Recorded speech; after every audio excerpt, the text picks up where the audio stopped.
walked into the room. "I don't doubt you're telling the truth, Shane," I say from behind my camera. "I'm lying. He's so guilty you can smell it on him." "I just think the audience will be confused as to why so many of your staff seem to tell the same story. The one about you asking them to jump on the beds, then asking them to jump on your—" Okay, please stop saying it," he says, spitting and spluttering from all his orifices, the wet patch on his collar now creeping down onto his shoulder. "I love my wife," Bauer continues, and I see genuine fear in his eyes. He is stunned, like a spider in the middle of the night that freezes when you turn the lights on. But if you leave the lights on long enough, the spider will move. It has to. I keep the camera rolling. He doesn't ask me to stop. I am always amazed by how people resist the truth to this point, but then explode with it, almost like it's a relief just to get it out. He could shut this down and storm out, giving me no concrete proof and leaving himself open to wiggle his way out of all of this. But guilty people so rarely do. I hand them a rope, and they always hang themselves. "My kids, they are everything to me," he says, fluid pouring out of his face at such a speed, I wish I had a dribble bib to offer him. "If you're honest, then maybe it will all be okay," I say, knowing I'll cut almost everything I have said and edit this to look like he built himself up to his own demise. And then he gives it to me.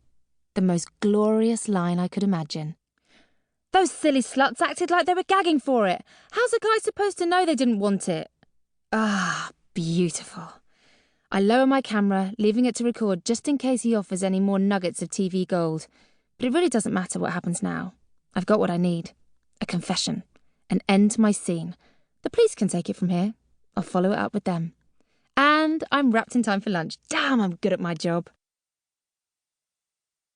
"Nailed it," I say, throwing the camera cards down on my boss's desk. "What? He confessed?" asked Adam in his usual grating way. Thrilled about the footage, worried he might have to praise me.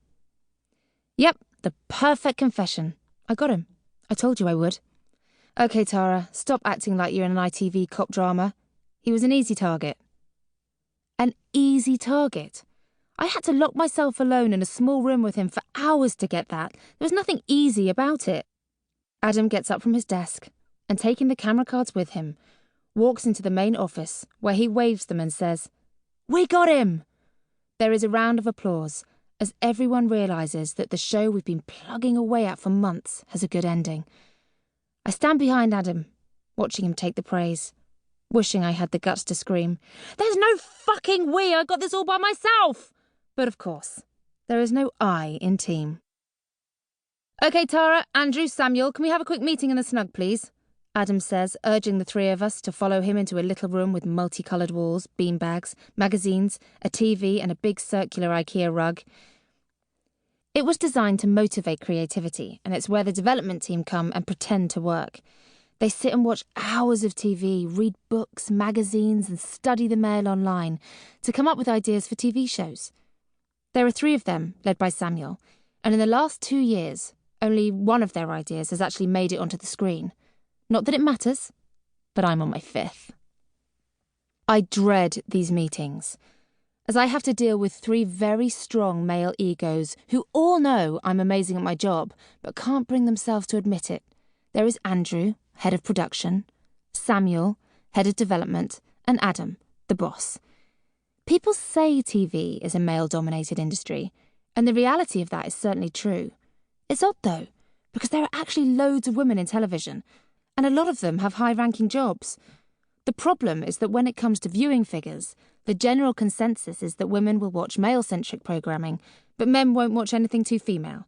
So if everything is more male than female, then broadcasters won't lose the football audience.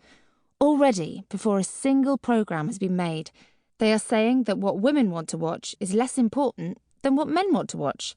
This sexism filters up through the industry to the people who make the shows, and you can find it in all its glory right here in the offices of Great Big Productions.